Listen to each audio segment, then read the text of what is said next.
Hello, my name is Benjamin Kenodia. I'm a lecturer, KCA Technical College in Finance and Accounting. Today, I'm going to teach you on management accounting, a topic known as standard costing and variance analysis. Welcome. Standard costing and variance analysis is a topic that deals with the control purpose in cost accounting, whereby when a business incurs the actual costs, at some point the business must compare the actual costs with the standards that have already been set, and as a result, variances emerges. So a variance is basically the difference between the planned cost or the standard cost and the actual costs. A variance not only need be a difference between costs, it can also be a difference between revenue. So you can have the sales price variance as well as the sales volume variance. Variances or variance analysis begins with the establishment of standards and incurrence of actual costs, and then the difference compared. There are several standards which a business can have: the standards of materials, labor, variable overheads, fixed overheads. Those are production overheads.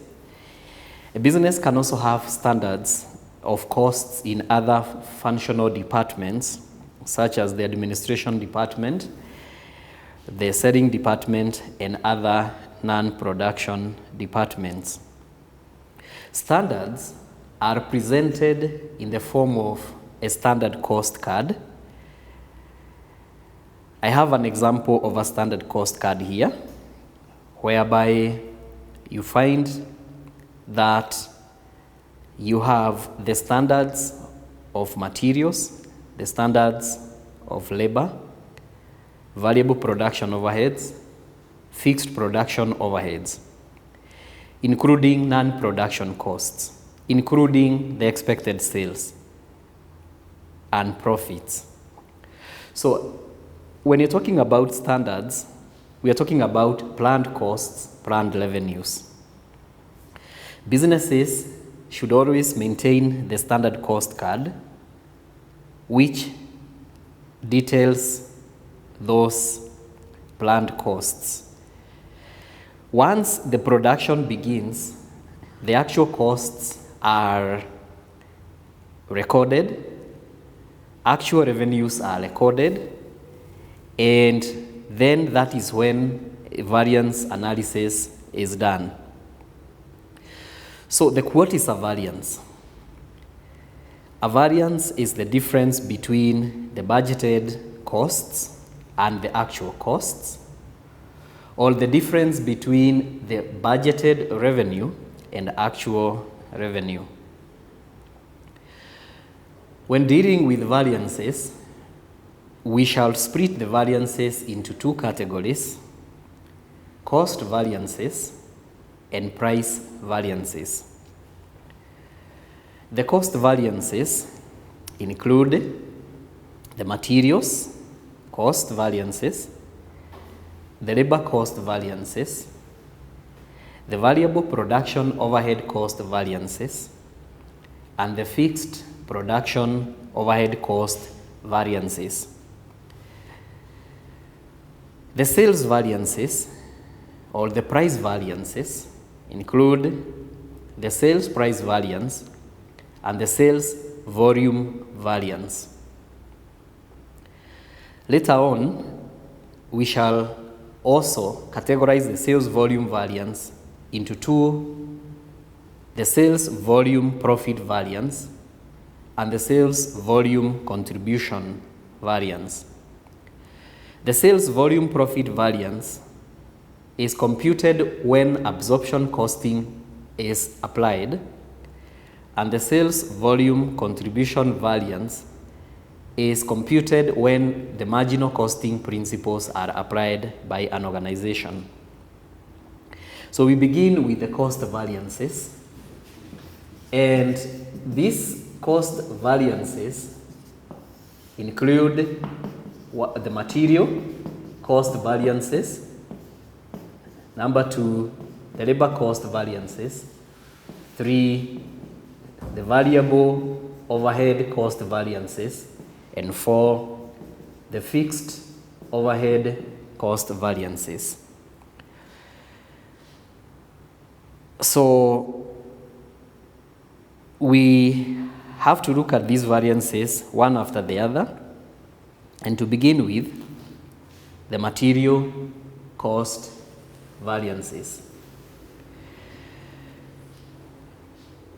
Material cost variances, just like all variances, is classified into the total variance, the price variance, and the usage variance. So, what or how do we compute the material total variance? The material total variance is actually the difference between the standard cost of actual output and the actual cost of actual output in terms of materials. The material price variance is the difference between the standard cost of actual quantity of materials used and the actual cost of actual quantity of materials used. The material usage variance is the difference between the standard quantity of materials that should have been used when producing that output and the actual quantity of materials used valued at the standard cost per unit.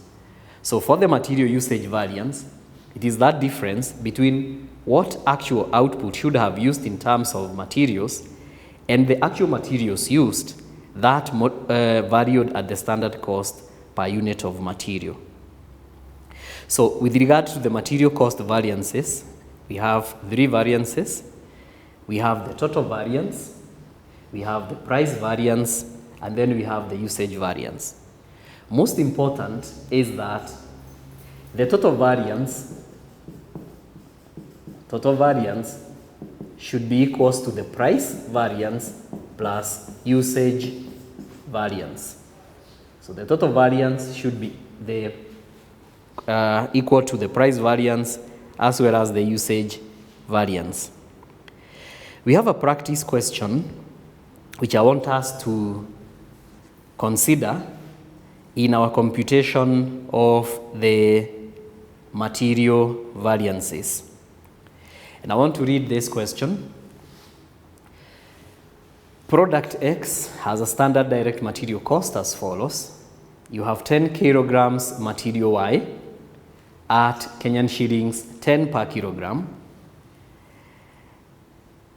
That will be Kenyan shillings 100 per unit of product X. And during period 4, 1,000 units of product X were manufactured using 11,700 kilograms of material Y, which cost Kenyan shillings 98,600. Calculate the relevant material cost variances. So, considering this question, we will have to compute the 3 variances, namely the total variance, the price variance, as well as the usage variance. So, first and foremost, it is important to understand the question, and once you understand the question, then you will be able to compute the variance. Again, you have to understand the formulas which are going to be applicable in our case. So 10 kgs of material Y at Kenyan shillings 10 per kg. So every unit therefore will cost 100 shillings. 1,000 units of X manufactured and using 11,700 kilograms of material Y. And the actual cost is 98,600. So the total variance should be computed by considering the standard cost of the actual output minus the actual cost. So the 1,000 units of X should have cost 100 shillings per unit. So I have 1,000 times 100, that should be 100,000 shillings, minus the actual cost of the materials, which happens to be 98,600.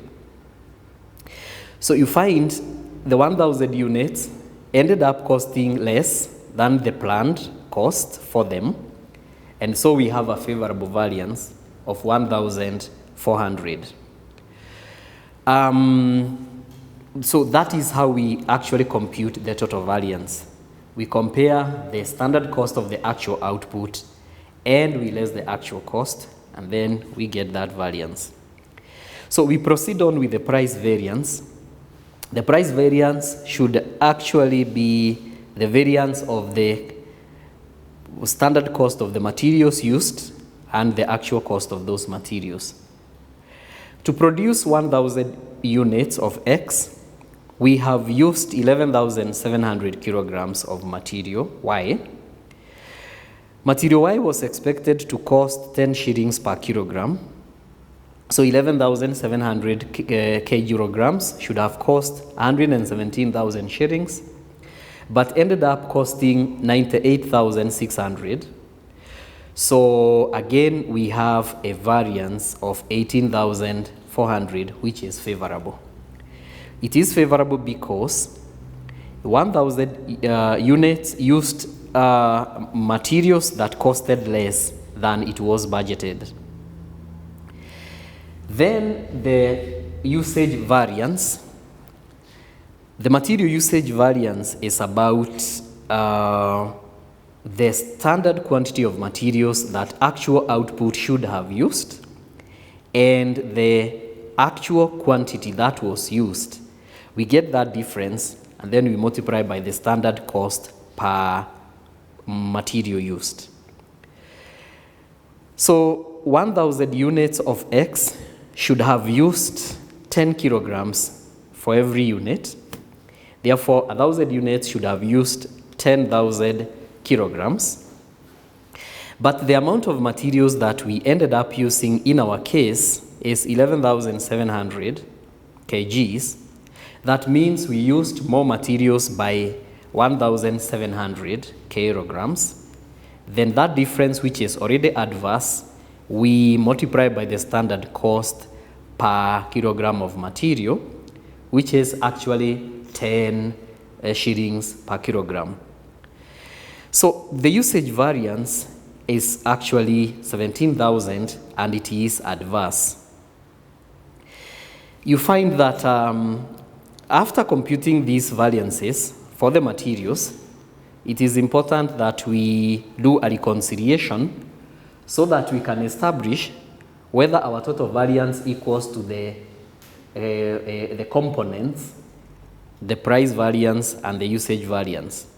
And in our case, 1,400 favorable equals to 18,400 favorable plus 17,000 adverse. And this is okay because the difference is 1,400 favorable, which is our total variance.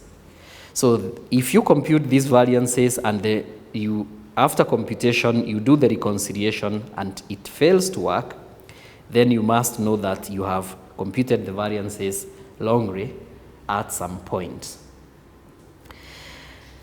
So that is the material cost variances. We've had the three variances, the total variance, the price variance, and the usage variance.